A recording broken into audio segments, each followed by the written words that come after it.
Welcome, welcome, welcome, all my pleasuristas to season 2 of the show. It is such a pleasure to be here. And I've got a very magical, mystical, and very provocative liberator on our hands today. I want to introduce you all to this woman who embodies the word Magik. Here we go. I want to welcome you all to Mia Magik. Mia Magik is an ambassador of modern magic and Mother Nature, returning the ancient ways to the modern day. She's on a mission of permission, honey. Yes. Mia helps us uncover the most magical versions of ourselves through a dedication of spiritual transfiguration and purification of patriarchal programming to connect us to our intuition. Yes, that is her trademark and her word, honey. It is all about the inner wisdom and guidance system. Mia Magik gives us permission to feel safe in our power, our pleasure, our playfulness, our purpose, and our prosperity, making a more majestical, mystical, magical world for us all. As a head mistress of witch school, of witchy rich and sorcery, Mia has empowered thousands of people to reconnect with their infinite supernatural abilities through the embodiment of nature's elements, through her retreats, and are consistently referred to as the most impactful experiences of a lifetime. I have absolute chills. Not only that, she is one of my soul sisters that have been walking this spiritual journey with me for, maybe going on 8 to 9 years now, and has really faced so many pieces to be the most magical woman that she is here today. And so it is such a pleasure to have her on the show. Mia, welcome to the show, honey. Thanks, sis. It's so good to be here and see you doing your thing. And yeah, beautiful full circle moment. And we've just experienced so much magic together. So I'm excited to share it with your pleasuristas. So happy. And I love that you have taken what you truly know to be true in your heart and have stepped out boldly, unabashedly, right? With an archetype that has a lot of taboo around it, misconceptions, misunderstandings around witch and witchcraft and things that are considered Black or dark or taboo. And so this episode, I really want us to dive into, well, your personal journey, but as well as the magic in the Black and breaking these taboos. Yeah, and I was preparing that for you. Like, no, yes. I don't get new questions very often. I get a lot of the similar questions, but I'm like, oh no, this is going to be a lot of new questions. Yes. The magic of the Black, because again, people think witchcraft is Black and dark, but actually, right, it's not. And I want you to really speak onto that. So let's first start with your journey. Tell us about how you have come onto this journey of, being the head mistress and building an online business, building, community around the world, all around witch and witchcraft, and really making the Harry Potter world of movies, right, as an inspiration, your reality. And not only your reality, what you teach. Yeah. And so I'd love to hear about that. And I'd love to share that with my community. Yeah, thanks, love. Well, one of the things that's interesting about that is that every single class in Harry Potter is an actual real magical discipline, everything. And so for me, I just became very deeply interested in ceremonial magic. And ultimately, when you look back at who we are, who we were as children, I just wanted to live in a magical world, and everyone made fun of me and told me I was stupid and I was a loser and bullied me. And I was tormented and I was so tragic back in those days. I was the chubby sidekick. I was the outcast. Boys were not interested in me. I was just the biggest capital L loser. And I just looked around, and none of these people who were calling me a loser seemed to have it very figured out. They didn't seem very happy. They didn't have super magical lives. And we would all read these books, and there would be this aliveness in, not just Harry Potter, but plenty of other fantasy books. And that was everything I was reading voraciously, very Beauty and the Beast, nose stuck in a book kind of girl. Yeah. I just knew that what I read in my books made me happier than what I saw out in the world. Nobody was happy. Everyone was just comparing and competing and miserable and sad and depressed. Yeah. And, it just didn't seem right to me. And so I spent a lot of years in that misery myself as well, trying to fit in with people I didn't actually care about, trying to shrink myself, hide myself, like play small. I did all of that for many, many years. And when you and I met, it was like really kind of like the emergence. I started my spiritual journey, a little over 10 years ago. And it was really a process of uncovering. It was really a process of like, how can I shed the armor and the masks and the programming and the stories and other people's thoughts and opinions about who I'm supposed to be, or what is cool, or what is interesting, or what is a valuable life that's worth living. And once I chose to start believing in magic again, I was like, well, when I was a little kid and I was like a total nut job, like wandering around in my fairy forest in my fantasy land, at least I was happy. At least I felt good. And so I was like, I'd never got my Hogwarts letter at 11, always kind of hoped that like some big wizard was going to knock on the door and be like, you're a wizard, Mia. I was like, got it. Like that didn't happen. But I was like, well, what if I can just be that Hagrid or that, guidance system for myself? What would that look like for me to just believe in magic and hope that somehow the way that I saw it in books, it always comes from like one little moment, like the veil lifts or the curtain slides to the side and all of a sudden something magical happens. And so when I gave myself permission to just start believing in magic again, that's when I started seeing it all around me. And we have this story of like, you have to see it to believe it. But I've experienced that you have to bbelieve it in order to see it. And so that was really like the big part of my journey, that when things really changed, and it was, you knew me during that time, there was a lot of, I wouldn't say negative feedback, but a lot of people like telling me I was crazy and like, you need to get a regular job and you need to be realistic and you can't just rely on your little fairy tales. Like it's not going to work. And I did not want to believe that. I did not want to settle for less. I was singularly focused. And I was like, I would rather be broke and happy and believe in magic and be watching magical things unfold than not believe in magic and be miserable and like have money working a job that's like killing my soul anyways. And so it really just came from, like letting the stories be inspiration. And once I realized that, divination is the oldest science on earth and transfiguration is just changing something from one into another, which we've all done that. Like, look at the version of who you used to be and who I used to be. We've changed ourselves from one way into something else. And even recently, I don't know much about the gene keys, but our sisters Blue and Reggie, there's a lot of community who are really into the gene keys. And they were like making a joke last year on the solstice. Oh, what's Mia's life's work going to be? Magic? Ha ha. And my life's work in the gene keys is literally transfiguration, is Professor McGonagall's class.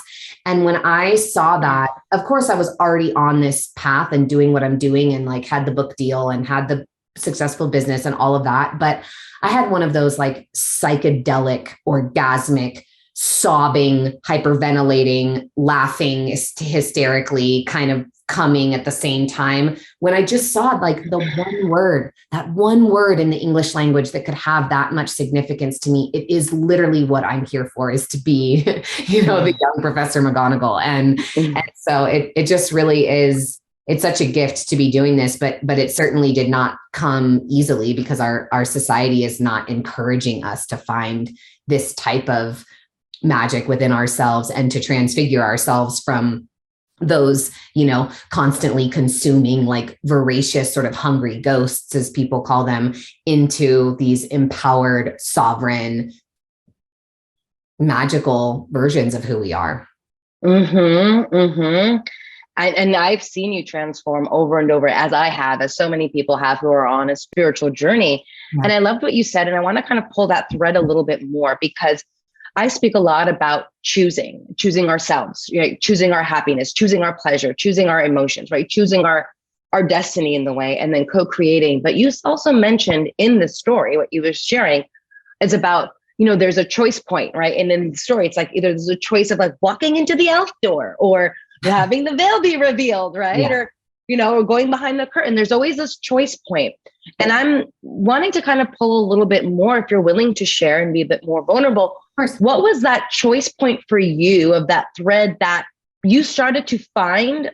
Not only this world wasn't magical, and not only, okay, these people are not happy, but there was something that you also noticed that, and you use the word like to unveil and unmask and to reveal. Yeah. What was the choice point that you made internally, mind, body, spirit, like everything to make, and then started to find maybe that first thread that began that magical unraveling for you? Well, there were many choice points, right? It's like there's always many process, but actually you were at the gathering, I'm pretty sure, where one of the biggest choices that I ever made, really shifted the trajectory of my life. So I was in an accident when I was 16. I almost lost my arm. I almost became an amputee, at 16. And I covered this up for years, like almost a decade. And when I finally chose, it was like a 2-part choice. One was to take full responsibility for my life. So, our friend Makad, he had some really horrible trauma, like his brother murdered his other brother. And he was willing to look at me and say, I chose that for my lifetime. I chose this horrible thing to happen to me so that I could learn and become who I'm meant to be. And because at first when he was like, oh, you chose this accident to happen to you, I was like, fuck you, dude. Like, you don't know shit. Why would I choose to be deformed and disfigured and like really impaired in a lot of ways? I'm 16 years old at the time, and I can't button my own pants or tie my own shoes or pull up a zipper or like put up my hair, Yeah, so tough. Yeah, it was a hard time. Like lots of people have been through way worse things, but it was pretty challenging. It's very challenging for a 16-year-old. We're developing, right? There's puberty, there's dating, there's body development, there's sex, there's hormones. It's like, it's one of the my opinion, like the hardest times. It's like the worst. It's the worst. Yeah. Whenever people like teenagers are like ask me questions, I'm like, just survive what you're going through and like, you're going to be fine. But yeah, so it was a hard time. And so when he was able to reflect to me an even harder time that he'd had and give me the opportunity to take responsibility myself as well. Like, can you? That choice changed everything. I was like, okay, I did do this to myself. And now what I teach with intuition, it's not just like your intuition. It's why we put the word witch into it is because witch means wise. So wisdom is embodied knowledge, right? It's something that you've learned through your challenges and your pain points and your negative experiences, or, negative, whatever, like your experiences in life. Mm-hmm. And then you take that knowledge and those lessons, and then you allow them to inform your behavior from that moment forward, right? So what intuition is not just like a guidance system, but it's also a system of interpretation. And so when I look at what happens to me, so my left arm, my feminine side, my left side was totally destroyed. 60% of my wrist was ground away. My whole arm was just like left on the asphalt.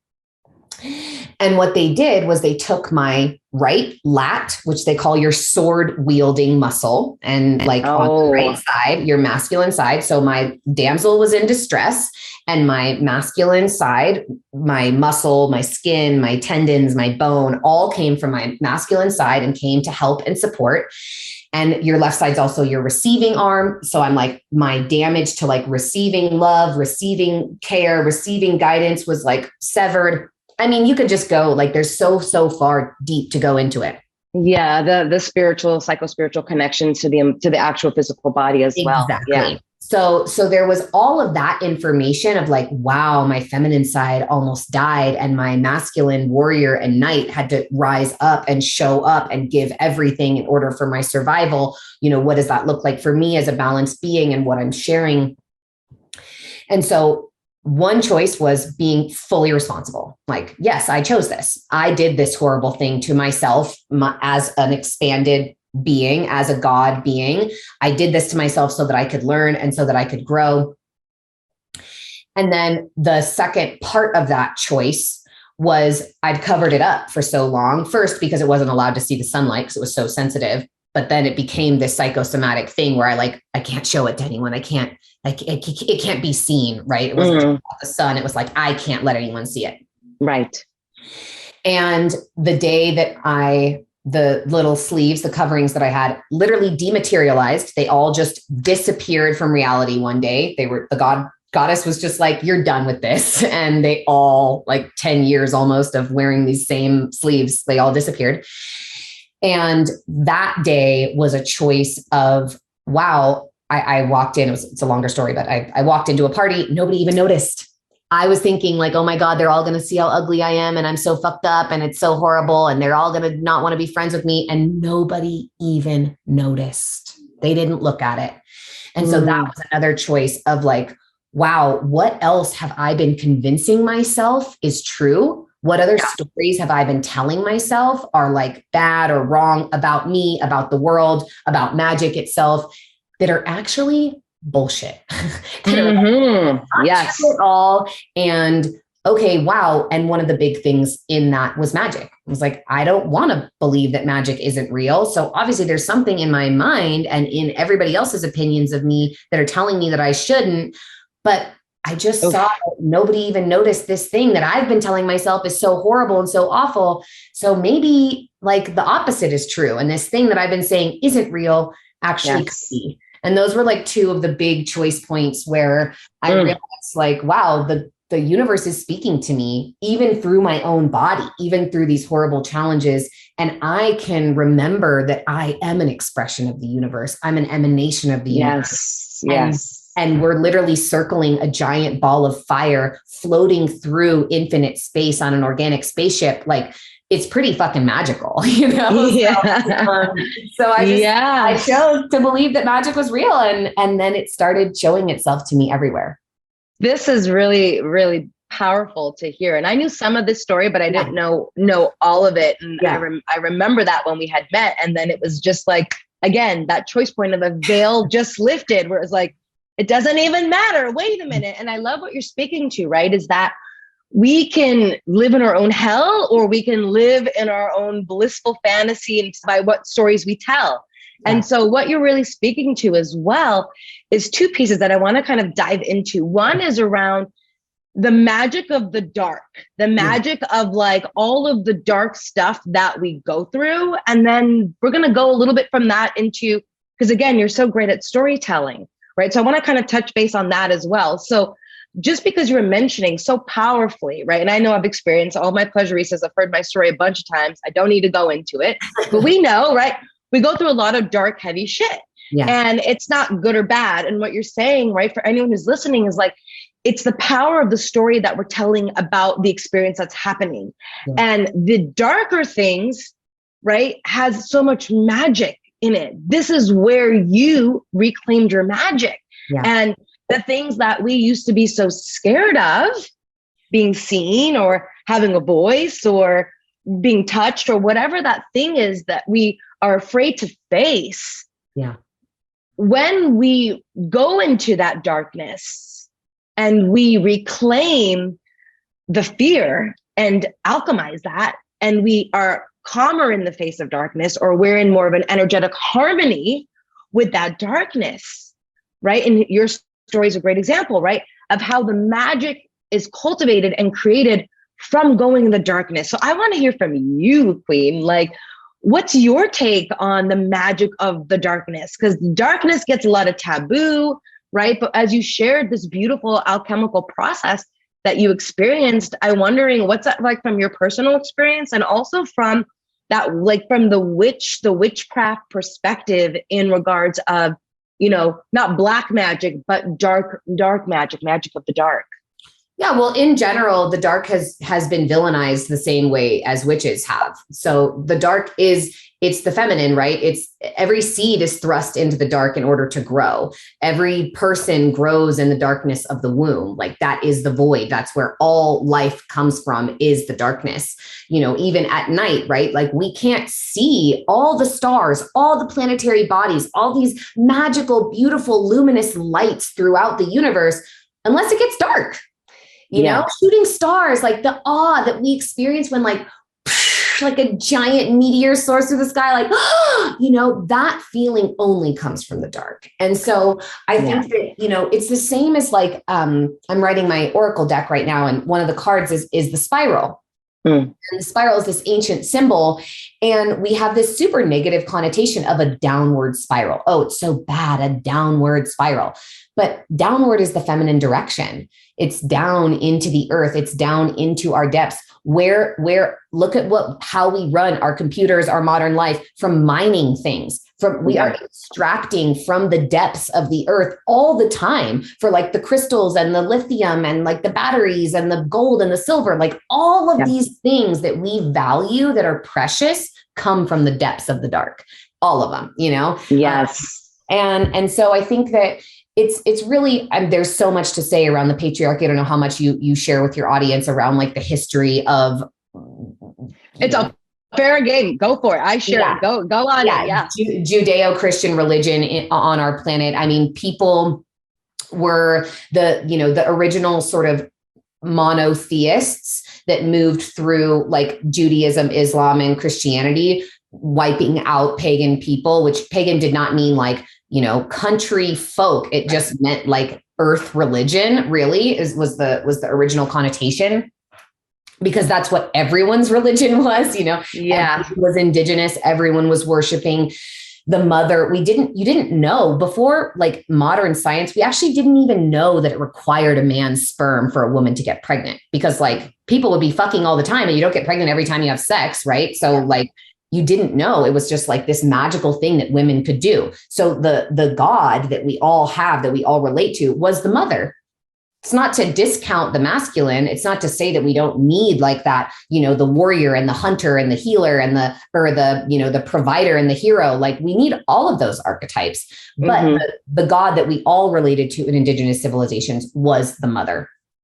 And so when the monotheists took over, and when like the Roman Catholic Church got like absolute rule of Rome, you know, one of the biggest empires during the time, and killed, you know, even when you look at like the Black Plague was caused by fleas and rodents. And instead they were killing the cats and killing the beings who were actually like helping suppress the plague and protect. Yeah. And then like women who had cats, like often, like I got a little, she's sitting there. I got my little black cat girl sitting right here with me. She's hanging out, playing with the podcast, sitting by her daddy's backpack. Oh, that's like my first black cat I ever had. Her name was Midnight. Her name is Minerva, named for the Roman goddess of wisdom, and also Professor McGonagall, obviously. But I don't have rodents because I have cats, you know? Yeah. And so there was this relationship between, these women who have cats, they're not getting the plague, they must be witches. No, their cats were just eating the rodents, you know? So like there's so much history in like the badness of the Black and the witches and how we've become villainized. But one of the things about witches, and why it's literally, the word means wise in Old German, where many of the origins of English come from, is because if you knew the cycles of the moon to grow all of your food, and you knew which plants were going to help you with sore throats and tummy aches and ear infections and bacterial issues and wounds and all of those, and you could communicate with the animals and you had a harmonious relationship with the earth, you didn't need anybody else. You didn't need anyone to tell you what to do or where to go. You didn't need healing. And one of the things that I think is so interesting about what the church started doing is like, you had to pay to absolve your sins. You had to pay to get your family out of, purgatory. You had to pay to get your family, blessed or out of hell or whatever. And it became this exchange of money that was really like, there was nothing tangible given to you in return. Yeah. And one of the things, the story of good and evil, like we didn't have evil, even the underworld, even like the black energy of below was just where we all returned. It was just where we all went afterwards. And so God, the mother, was turned into God, the father. And then God, the father, who is very often like the horned God, right? When you look at the masculine shape of a ram or a cow or a bull, like male animal, the shape of their skull and their horns is like the womb, the uterus, and the ovaries. And so those animals also can help us. Oh, I love that. I didn't think about that. I love that. Yeah. They also help us sustain life. You don't have to kill an animal like that. You can drink its milk and it can help feed you without it dying. So it's like a perpetual sustenance. So that animal was often associated with like the masculine God, the horned God, or like the father God. What do we know about that now? More like the devil. So mother and father God became father and devil. And the mother was just wiped out. And so we could spend the whole podcast, we could spend hours talking about just like how black, how cats, how women, how healers, like witches were literally the doctors of that time. Imagine if we started villainizing all the doctors now, like it would be an outrage. Like people be like, what the fuck? How do we survive without the doctors? Yeah. And the problem is that the option was either go along with the patriarchy and with the church, or die, or be tortured, or have your kids be burned, up on the pyre. And it was really, and so like silence and suppression became the norm because you just didn't want to be the next victim.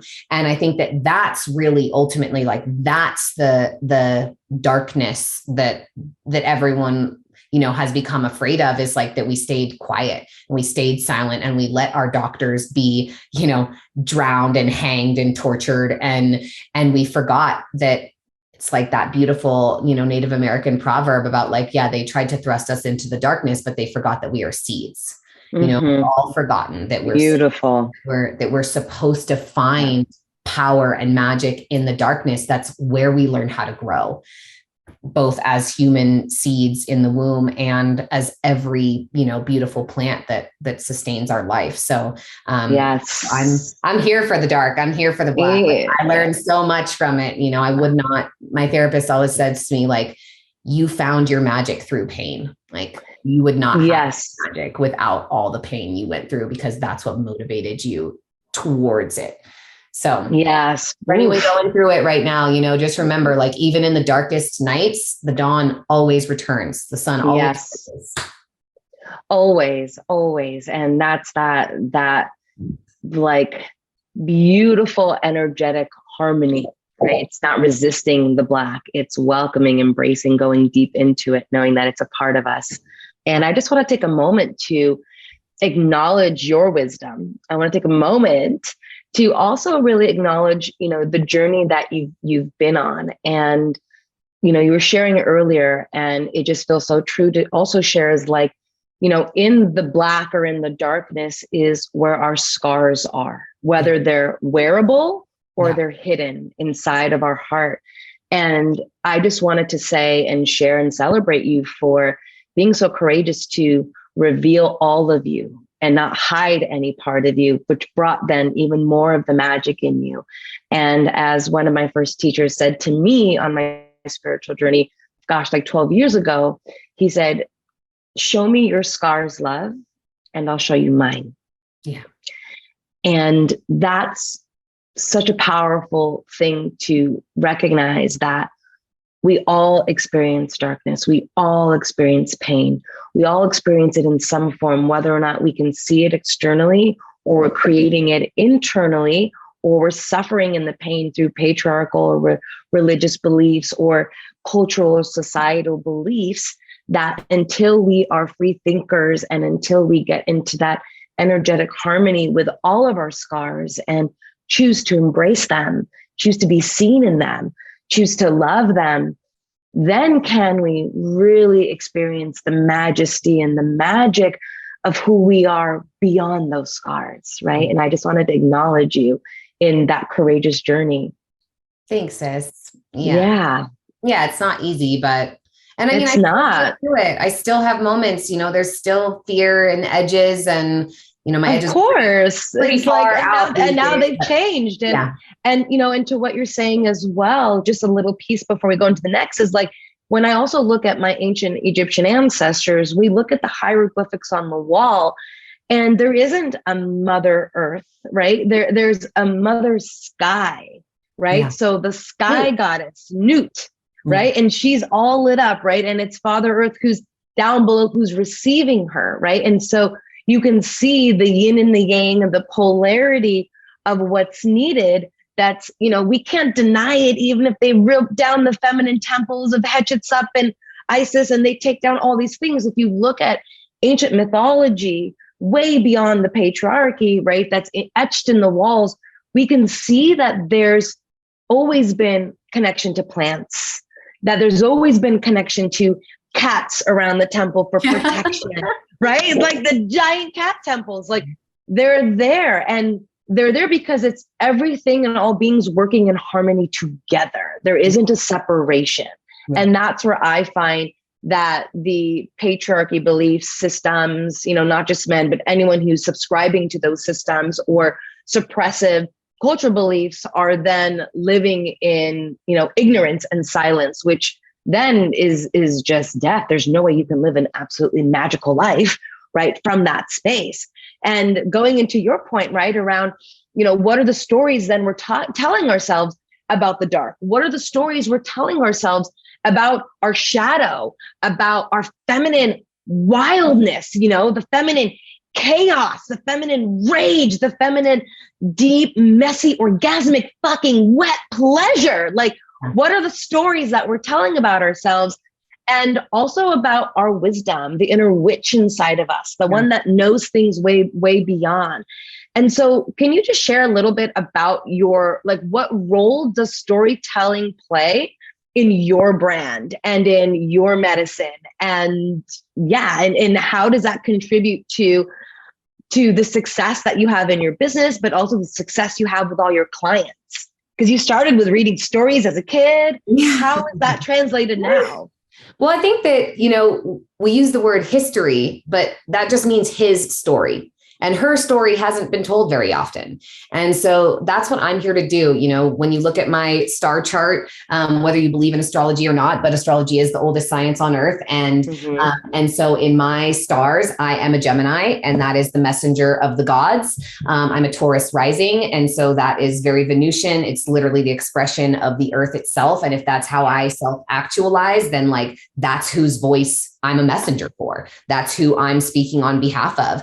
And then my moon, my heart and soul is Scorpio. It is the witch, and it is the darkness, and it is the transformation through the pain and through whatever the depths are that draw you down into them. And so I tell all of those stories. I am here. And I have an incredible memory. My Mercury is in Cancer. So I am literally like Dumbledore's Pensieve. I've always had a very photographic memory. It's like a trap.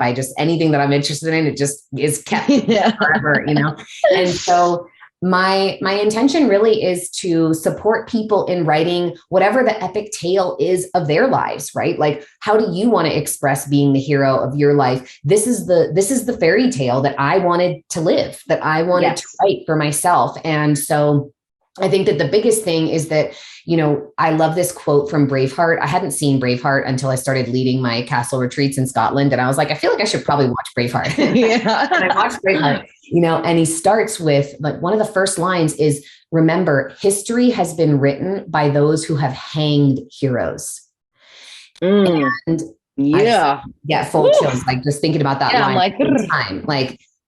History is not written by the magical people, the Library of Alexandria, the largest collection of, it was written in inscriptions above, know thyself. So the largest collection of magical, mystical, esoteric writings history, tradition, all burned, torched to the ground for a reason, so that it would, support the patriarchy's mission and further the intention or the attempt to wipe out our magic, which certainly fucking worked for a while. But like, as we all know, there are people who were carrying these ways in secret for thousands of years. And that's actually a huge part of why I love fairy tales and why I still watch kids' movies and I still read fantasy books, is because fairy tales are one of the only ways that the true nature of our magic and our powers and our gifts were safeguarded and were carried throughout time. That's where we would put it, is like, oh, it's a children's story. But before TV and radio and all these things, there wasn't stories for children and for adults. It was, everyone is sitting around the fire together and we're telling these stories. And that's what we're doing. And that's what we spend our evenings doing. That's why like bards and musicians and people who would come and spin you a tale, even like the term to like spin a yarn, like spin me a yarn, comes from women sitting there, making clothes, telling stories, because that's what we're all doing all the time. And for me, I still read all kinds of fantasy books. I'm like, give me all the fairy tales. Like, I'm so here for it. Because what's one of your favorite ones you're reading right now? What's one of your favorite fantasy or storytelling books right now? I mean, I did get caught up in the Court of Thorns and Roses experience, which I know is like an international hit, but like, come on, it's like fairies and sex and like Beauty and the Beast dynamics. Like I was all the way in, like I got, and the reason why, like Harry Potter and books like this, the reason why those stories resonate with people is because there is so much more truth than we're willing to acknowledge. Fictional fairy tales don't become wildly successful international bestsellers for no reason. It's because even muggles or even people who have not like stepped into their magical lives yet, they feel the truth of it. And they say like, oh, ha ha, it's like, I have a friend whose cat's name is Hermione. She's like, but magic isn't real. I'm like, which you fucking named your cat Hermione because I know you believe in magic. Like, it's okay. Like, hello, but it's safer, talking about the torture, and it's safer to say that it's not real. It's safer to say, oh, this is a fairy tale. Oh, this is just imaginary. But that is a huge part of my work. So that which is written in my stars is to speak on behalf of the goddess and the witches and the alchemy and what is most important to be shared in order for us to help heal our planet, because we are in a pretty rough spot with all the issues that children are facing. Social media, anxiety, depression, suicide, like obesity. I mean, it's rampant. It's everywhere. And those of us who are not on that path, it's sad to think about, but we are still a minority, like a vast minority. And so my intention is to share the stories, the her story, right? The wisdom of the goddess, of our old traditions, our indigenous ways, like the ancient way to the modern day is because like, I also recognize like my lineage is from colonizers, but if you go back far enough, like even the colonizers were once colonized, right? Like someone somewhere, in your lineage, no matter what color, shape, texture you are, you had indigenous wisdom. Some ancestor knew the plants and knew the cycles of the moon and knew how to work with the animals and the seasons. And we all come from that. And so my intention is to tell not only the stories in terms of her story or the wisdom of the goddess or the ancient traditions that allow us to just remember who we are and reclaim our power, but also to support people in finding what the kind of story is that you want to live. Because like, this is a movie, this is a book that you're writing of your life. And those are the choice points, right? Those are the choose your own adventure moments, the cliffhangers in the chapter that like make things interesting. And so my work with people, and, especially when we go and do the full real life Hogwarts thing at the retreat in Scotland, it's like, who do you want to leave here as? What is the part of your story that you want to come to completion here, so that then like you can walk out of here living your most magical life? And what is that going to require of you? What kind of action? You look at the elements. I tell a lot in relationship to the elements. Earth is our job and our money and our career and our relationships and our physical environment, our home, our car, like all the kind of material things in our lives. Mm-hmm. And the water is our sexuality and our creativity and our flow and our emotions and our tears and our Amrita and all of that. And the breath is our communication and our expression and our mind and our thoughts and the stories that we're telling on the inside. And then fire is the transformative element. You know, you can get burned, but you can also be regenerated. You can be warmed, you can be healed, you can have your food cooked. And it's the element of our action and our motivation and our drive. And then, you know, the fifth sacred thing ties it all together. And so I really work a lot also with like the stories that the circumstances of our lives or how the elements present themselves in our lives. Again, like how our bodies, right? What happened with my body? That's a whole story just inside my physical vessel. And so I work a lot with how can we not only understand the information and the significance that's being shared with us by this universal language, which is symbolism, right? Which is, you know, once upon a time before we used abstract letters, it was like this picture of a bird means bird. This picture of a wave means wave. And what is the energy behind the wave and the energy of a bird who can fly and who has this clear vision? And there's all this information in one little picture. And so there's an interpretation of the story that the world around you is telling to you. And then there's a creation of the story that emerges from within you. And that's a huge part of what I'm doing, because I want us to live our own magical fairy tale lives. And the only Voldemort that we ever really have to like worry about is the one inside our own heads. I love the way that you are. Again, this is a great example of you storytelling, when you're bringing in and you're telling the stories of all the elements, and then you're bringing in the symbolism, right? So I love how you weave together all of the different magical things, right? Of the earth elements and the symbolisms, and then understanding how that is within the physical body. And then, as you mentioned, again, like the stories that we want to be telling ourselves. So how would someone be able to, right? And like you said, there's naysayers. I was like, this is a bunch of bullshit. Are you living in a fantasy world, right? You're just in fantasy, right? Fantasy is not going to do shit. Fantasy won't pay the bills. Fantasy won't attract my partner. Fantasy won't do this. You're just living in a fantasy world, right? How can someone, and that's why I'm asking you, but actually, right? Of all perfect people, how could you, right, live in fantasy and create a world where you're winning at your own fantasy while still maintaining authenticity that's true?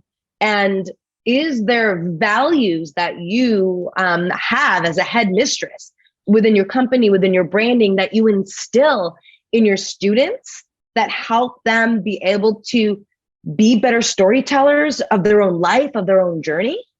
Yeah, absolutely. I mean, really, the biggest thing is that everything's a mirror, right? So I was just on a call before this, supporting someone around like this trait where she keeps experiencing toxicity in other people. So she's like, oh, now I have this toxic boss. I had this toxic partner, la, la, la. She goes, if I see narcissism in them, does that mean that I'm a narcissist? And I'm like, okay, great. Like, you're on the right track, but not every mirror is exact, right? You know how sometimes there's mirrors, or like if you look in a window, you're still seeing a reflection, but it's not like the full 3D experience of yourself. Right. The mirror can have a little bit of fog on it. The mirror can be one of those like wibbly kind of circus mirrors. So if you see something outside of yourself, yes, of course, like, does it exist within you? Totally. But it's not always that, okay, this narcissistic boss is making me look at my narcissism. It can be the thing that triggers me about their narcissism, that they're self-involved, or that they always put themselves first and they don't think about other people. Maybe what that's actually mirroring to me is that I always put other people first. And I need to put myself first a little bit. I need to, like, maybe that's triggering me, not because I'm a narcissist, but because even just one iota of that habit or pattern that I'm deeming bad or negative or dark is something that would actually support me in being a more empowered hero in my own story. So Yes, I work with that a lot, all the time. And in fact, I have proven to myself and many clients and many people that fantasy can attract a partner and build $1 million business and like do whatever the fuck you want with it, because it certainly has worked for me. But the way that I've done it is by working with that reflective nature of reality. So when I wanted to attract my partner, what I did was I worked on the masculine elements within me that were out of balance. I was, living at our friend Layla's guest house or guest room, like I didn't have a home. Oh, yes. I was like thinking that I was going to just like attract this amazing man. Like I'm going to get a man who says this and this and this. And then I looked and I was like, well, girl, you expect him to like invite you into his home and into his space and like be this provider and whatever. Because at that time I still did need providing for. I wasn't my own sugar daddy yet. And now I certainly am. But I wanted these things, or I was projecting my desire for this particular way that a man was going to show up. And the goddess was like, hi, are you doing any of that? Like, do you have a home of your own to like open the door and welcome him into? No, witch, you're living in your friend's guest room, like paying rent sometimes, like when you can afford it, but not always, And so that was a huge thing that I did, was like the next biggest investment I made. I got a 4-bedroom house on my own, spent the most money I'd ever spent on anything, like stepped in and was like, this is my house. Like, this is the priestess palace. I'm doing this because I expect a man to have this thing or to be this thing. But right now I am my own masculine counterpart because I don't.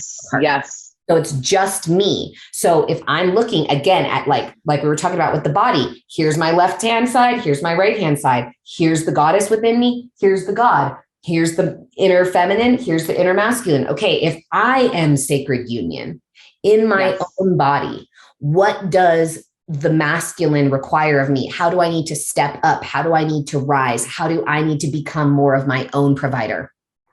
And I fucking did it. I like made the choice. You did. Again, like the choice. I was like, I'm going to be the kind of man I want.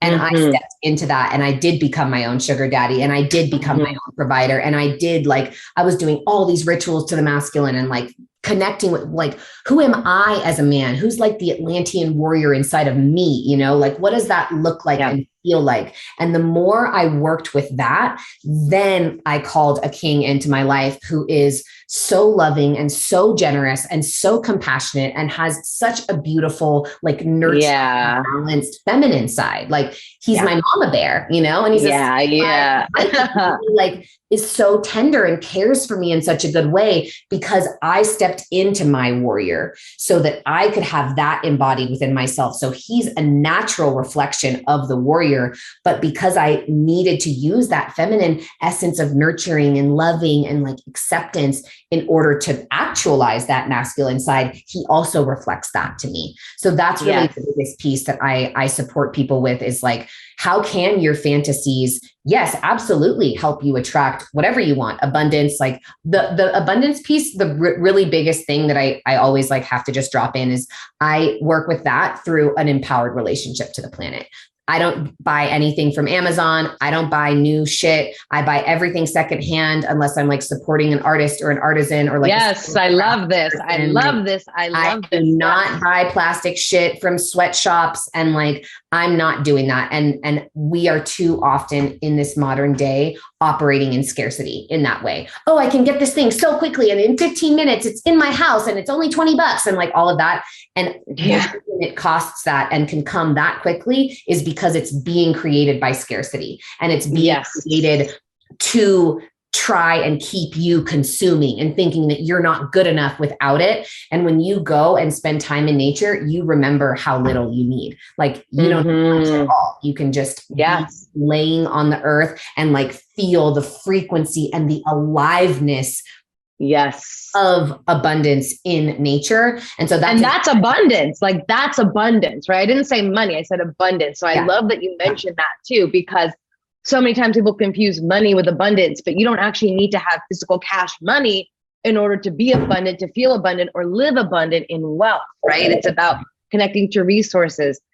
I love that piece. And of course, because you're on the Pussy Priestess show, we want to mention, right? And here, like, what's the role that magic plays also in sex? Like sex and sexy success. Oof.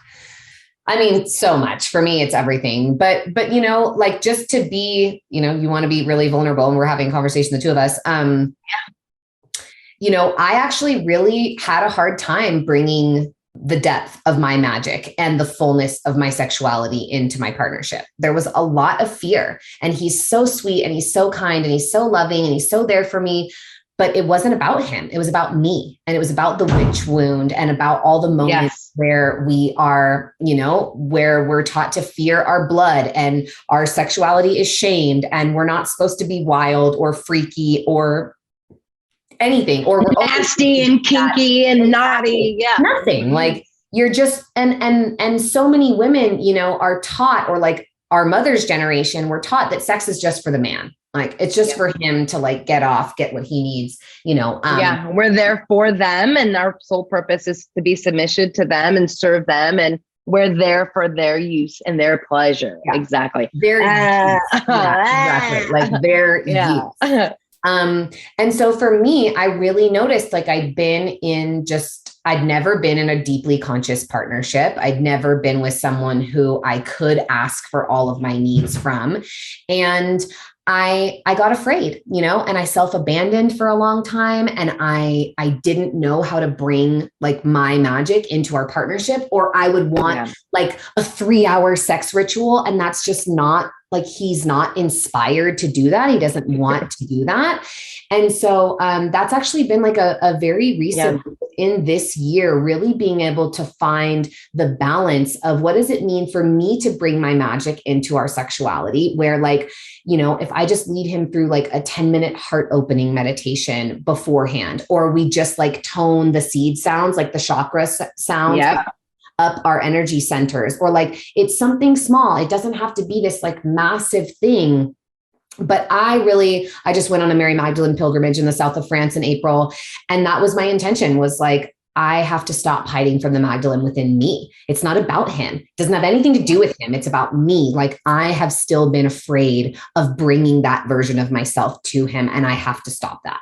And so that has been beautiful. That was in April. That was in April when you had that understanding. Yeah. Oof, very powerful. Yeah. And so now, like, strong, she comes in real strong, and there's no way to get around her activation and her medicine when she hits. No. And I mean, I've been working with her for a long time, but I hadn't like been to her baptism pools and all of these things. And it was just so healing for me to realize, like, wow, and this is something that I talk about a lot with people, is the inner witch hunter, like that inner Voldemort. Because if we are the witch, we are also the witch hunter. We are the one who did the torturing and did the burning and was in so much fear of true power, of sexuality, of beauty, of magic, that we tried to kill it, and we tried to restrain it, and we tried to suppress it.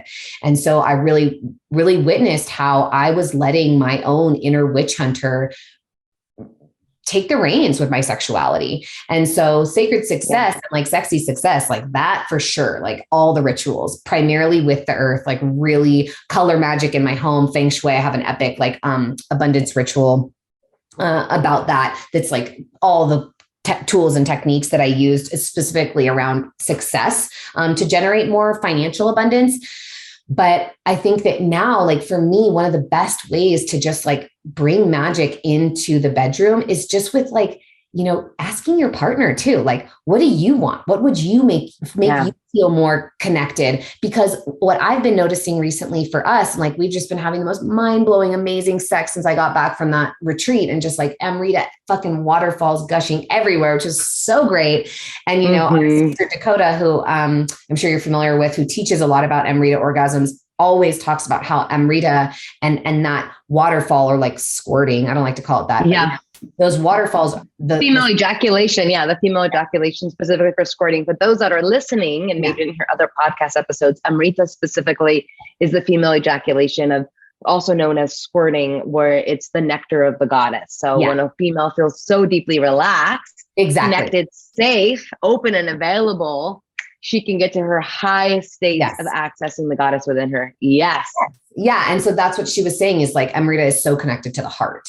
And so I also noticed that, like, again, I took full responsibility and I reclaimed like my connection to my heart. And one of the things that's been so sexy with my partner is like when I ask him what he wants to do, instead of me trying to plan some big thing that's like multi-hours and like this and this and this, first we do this and then this is the next step. And then I guess for 20 minutes and I'm going to set a timer. Right? He's so turned off by that. He does not want to do that. But when I ask him, like, what would be an intentional way to connect that would turn you on right now? And then he gets to like be part of it and and he gets to add to the experience. I've found that like, I don't need all the time that I thought. It's just like even one simple way of like connecting beforehand or like stroking with flowers or, you know, like whatever it is. I think that, you know, bringing sex into the bedroom is really just about the intention. Like, you know, you can have I was talking to another client this morning about grief. And I was like, you can have your partner fuck your grief. Like you can have them make love deeply all the way to like the greatest pain that you're experiencing. And that is sex magic. Like that is interpersonal transformation and alchemy. And so it's really just about the intention and those are some of the things that I love to do. Like I love to make love in nature. Like we have a little here mountains where we just like are surrounded by wildflowers and green grasses and like when like our cats are prowling around, like I just go full lioness and I'm just like so into it. And so it's really, you know, it doesn't have to be specific rituals. It doesn't have to be step by steps. It's just about, you know, I'm sure like, I love that you're saying this. Following the moment, like follow the energy, follow what's alive, like follow the archetype that wants to be fucked inside of you or that wants to fuck. Like, you know, I gotta like, sometimes I'm like taking over and he lets me and he's into it because it doesn't happen all the time, but it's like what the moment is asking for. And I think that's the biggest thing is like just being present, being aware of what you need, what you want, and how you and your partner can both like create this deeply satisfying and also reverent experience that like you can be dirty and nasty and still reverent to the God and the goddess within you. 100%. Right. And that's like a part of like Tantric 101 is like being able to practice seeing the divine, the God in him and the God in you and vice versa. And what you're saying to, I'm going to just pull this thread before we go into this last little piece is, you know, what you're saying is beautiful. And what I share all the time is there's no right way to make love, to fuck, to play, to explore. But what you said is really profound. And I wanted to just highlight that for yourself and all those that are listening is that oftentimes as a single person, as a single woman, individual, we can be so sexual and prowess and exploratory. But then in the presence of our beloved, right, we can meet up against our own, as you call it, the witch hunter, the part of us that feels this shame that's, oh, wow, if I'm so expressed, then will I be loved, right? The unlovability wound can come up, or the shame, the internal shame we have around what our actual desires are, or what we actually want. And so it can be a normal tendency to then think that we need to over ritualize or over systemize this thing so we can get this thing that we want to have, when what we're really desiring is just to feel that connection to the heart. And what I find is exactly that same thing in my relationship. You know, date a very masculine man, and he's not into doing hours and hours and hours, all day tantric rituals. Like that doesn't work for us, right? But what works, right, is having a beautiful tantric night, right? And we create tantric experience where we know it's going to be hours of exploring. Sometimes it's sex, sometimes it's dancing, sometimes it's fucking, sometimes it's none, sometimes it's snuggling, it's talking. It's the full range spectrum of your true natural erotic life force energy being expressed and exchanged between another person or yourself. Yeah. And so just as you're sharing as well, as long as it feels satisfying and fulfilling, and there's flexibility with it, you can't do it wrong. And the one key piece is also knowing for us as magical priestesses, right, and witches, where we channel so much energy, it also may mean that we need to continue to have our own type of solo sex and pleasure practice where we're understanding more, we're unraveling more, we're getting comfortable with that Magdalene side, that other parts of us, first with ourselves. So then we get to know her and share her and show her. And she may come out more and more and more now in the presence of our beloved, but there's less pressure to get her to come out and to be seen, because first and foremost, right, we're developing that relationship with her. Our inner masculine is developing that relationship with her. So it's going to be so much easier for us to experience that. So I love that you said that. And I love that you brought that in. I love that you're on that creation, that co-creation, and that exploratory space, babe. Like, is beautiful. Yeah. Thanks, babe. Yeah, it's really, I think like another just small point to add to that is that I'm finding, you know, as you were just saying, maybe we can be that Magdalene. Like she wants to just be integrated. And that's what I've been noticing is like, I don't need to be a certain way or do a specific thing in order to make myself the Magdalene. I don't need to like practice like this or like that, or have these specific rituals. It's like, am I embodying her? Am I aware of my sensations, present in this moment, connected through my heart to my partner? Because if I am, then it doesn't matter what we're doing, right? Like that's what's been so correct. Like I used to be like kind of I didn't want quickies. I was like, no, like my body needs to be warmed up and opened, and like she needs to be tended to and cared for in this way. And we had a quickie the other day. It was so fucking hot. So good. Such an epic Amrita orgasm. Again, just like gushing puddles everywhere. And I was like, damn. Because even that, going back to the stories, like I was telling myself the story that I need these specific things. No, if I'm the Magdalene, any moment with my beloved has the opportunity to open me and to be a connection through the heart and to feel like the God and goddess within us. It doesn't need regiment. It doesn't need, routine. It's like, I embody her in every moment. How do I integrate her into my daily way of operating? And he's standing at the window looking at me. And how do I really truly give myself over to that, so that even in a quick moment, or even in like a sexy kiss, or like just in snuggling and holding hands together, like spending the evening just loving on each other, or playing with our cats, whatever it is, it's like, I feel that energy of love and sacred union within my body and in our connection. 100%. And it's like the really quote at the end is like, our task is not to seek love, right? Our task is to seek the barriers that we've built around love. And I always add, and dissolve them. And dissolve them. The only work we need to do is dissolve any barriers, any stories, any limitations to us being in our heart and allowing the energy to flow from sex to heart and overflow.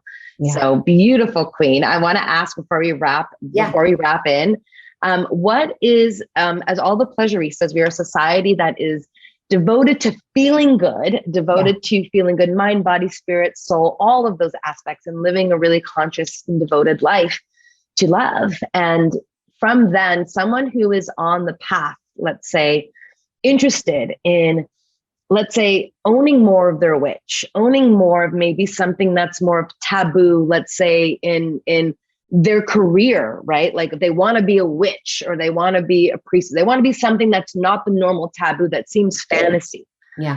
Anyone who's listening, what just, again, it's a hot seat. Like, what could you share as like your gem, your nugget of pearl of wisdom that you could share with anyone who's on that path right now? So the first thing that I would say is, if you're driving, don't close your eyes, but if you can close your eyes, just drop deep into your body and feel that this is your earth element. Feel that your muscles are like the mud and the clay of our sacred planet. Your hair is like the trees and the plants and the flowers, and your bones, the very structure of you, is like the stones and the mountains. This is our grounded nature. We are the earth. And then breathe into your blood. Notice the saliva in your mouth, the moisture behind your eyelids, those sweet waters between your legs. This is the water within you, the way that rivers and creeks and streams run like veins through the sacred skin of our planet. These are the waters. Just as you are earth, you are water. And then take a deep, long breath. And remember that this is the wind within you. This is the air and the sacred plants, all this beautiful green life around you, and the algae in the ocean. It is those beings that create this air for you to breathe. And then when you exhale, you are creating the air that they breathe. And there's this beautiful, symbiotic, harmonious relationship happening with every breath we take. We receive, really. And we just breathe into that wind, and something invisible, but that we see how it affects things. And it's the same with our thoughts. It's the same with our words. Maybe they're invisible, but they have impact. We watch trees and waves dancing in the wind. Our thoughts and our words and our songs can do the same thing. And then just tuning in with your heart beating. You're not plugged into anything, and yet there is electrical energy running through every single part of you, 60 times more in your heart than in your brain. But that's why we call what neurons do firing, because this is the fire inside of you. This is your power. And then there is the fifth sacred thing, that fifth element of the spirit, the ineffable essence of our soul, of universal consciousness, the thing that makes us all so unique and yet all the same. And these 5 elements, these will be your teachers and your guides and your lovers and your support systems, and will be like the navigation and your map throughout your story of consciousness and universal reality. And so that's the biggest piece that I can offer, is just remember that you are made of these elements just as the universe is. And when you can reclaim that power and remember the gifts and the essence of each of those elements inside of you, you are unfuckwithable. And you are the earth, and you are the wind, and you are the fire, and you are the sun and the moon and the waters. And each of these elements have so much to teach us, to share with us. And so that is my hope and dream and prayer, is that we all remember our connection to these elements, so that we can not only honor and revere and tend to them outside of ourselves, but honor and revere and tend to them within ourselves as well.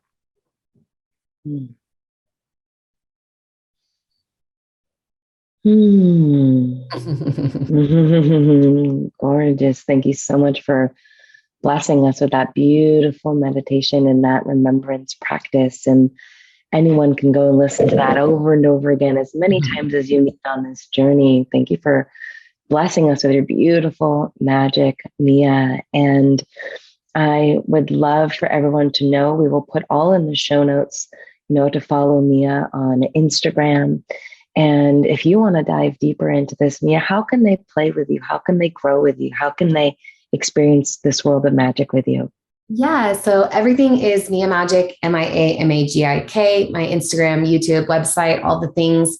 I have baby dragon energy stuff, which is like this beautiful love spell and abundance ritual. And then I have big dragon energy, more of my longer courses, Witch School, Witchy Rich. And of course, I do run retreats, which are like going to the real life Hogwarts in a castle in Scotland. The next one is October 9th through 14th.